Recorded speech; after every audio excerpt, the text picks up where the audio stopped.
Hey, what's up everybody, it's your truly DJ Roxy coming to you with another tutorial video. So whether you're in the market for buying M5Gs, MK5 or going back to MK2s or whatever the case might be, things that you need to look out for before you make your purchase. So this video, I'm going to give you a little rundown on stuff that you need to look out for before you spend and make this investment, because it's truly really expensive on these turntables now that it's very hard to find, and chances are that you're going to be buying a used turntable because it's stopped make. So things that you need to look out for: in front of me I have the M5G and I have the MK5. My M5G can run you to like $1,200 to $1,500 for one on eBay. You know, the MK5 can run you off to like $400 to $600 used, sometimes even more than that on eBay. So things that you need to look out for. I highly recommend it if you're buying a pair of turntables, or whether you're buying one, whether you're a DJ or you're just buying a pair of turntable or one turntable for home listening purposes. I highly recommend that you buy for a person that you should physically seeing what you're buying, because you need to look out for certain things that you cannot, look out for if you're buying it online, because you're not physically there with the item, so you cannot even touch. You're only going for whatever the seller tell you, and a lot of sellers out here are not very trustworthy, so things that you need to look out for when you're buying Technics 1200 turntables. Let me start with the list. Number one is your power.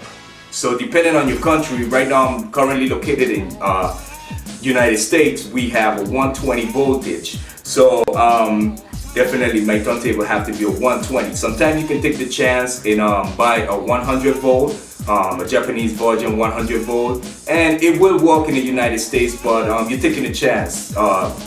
Chances are you can burn the board, the power source or whatever the case might be. If you live like in the UK, I'm pretty sure, if I'm not mistaken, they are 220, so you need to buy a turntable that's 220. Now, some of these turntables come with the option that you can select whether you're using it for 120 voltage or 220. Not all the turntables have that option. Not all these Technics 1200 have the option. The option would be right here. When you take this platter off, it would be right here, selection button that you can select whether you want to use it for 220 or 120. So that's one thing that you really need to look out for. The information is right here in the back that tells you what the turntable voltage is. So number two of the things that you need to look out for is your tone arm. This tone arm is like, for me, it's one of the most important things on the Technics 1200. I mean, everything works in a combination, but if your tone arm is not operating the way it should, you're going to be facing a lot of problems. You're going to be buying a lot of stylers. You're going to be scratching a lot of records, because if it's not tracking good, then you're damaging your records, you're damaging your stylers, and it just can cost you a lot of money. So this is something that you need to look out for.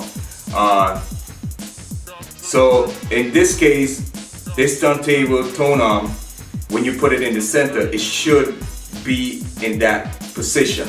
It should not come back to you or do all kind of crazy stuff. That's something that you need to look out for. Make sure you have it set in the 0 position. So you unlock it right here,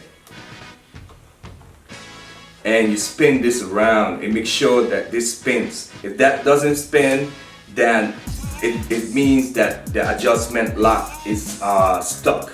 So it's a pain in the butt to get that back to being able to spin this and being able to adjust this, because you got to take it apart, take the whole tone arm assembly apart and try to grease it back up. Sometimes it's so badly stuck that it's no use. You might have to just get a new base.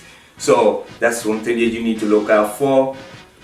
Make sure that you definitely have your weight, and make sure that it spins and adjusts your weight. That's something that you need to look out for. So number 3 is your lights. Make sure your lights are working. Your pop-up light is working. Your selections 33 and 45 lights are working. Of course, your stop and stop, your on and off, make sure that it's working. So once your lights are working, when you put this into the 0 position, make sure your green light or whatever color indicator of your reset on 0 position is on. Make sure your light is working. Which takes me to number 4. Make sure that your adjustment on your pitch is right. Now, I'm not gonna get too in depth with this, but I'm just gonna give you a little knowledge. So these dots are not here for style. These indicate the calibration of your pitch. So as you can see, the 0 right here, hope you can see that. When you put this into 0 position, this big dot right here, when this is spinning and the light is on, the probe light is on, it stops. You can see it stop. So there you have it. 4 things that you need to look out for when buying a pair of Technics 1200. So subscribe to my YouTube channel. Make sure you thumbs up this video. Look me up on Facebook, DJ Roxy 83. Make sure you like my Facebook page. Look me up, DJ Roxy entertainment.com. That's my website. If you have any questions, feel more than free to leave your comments below, and I will be more than glad to try to help you out. So thank you for watching. Until next time.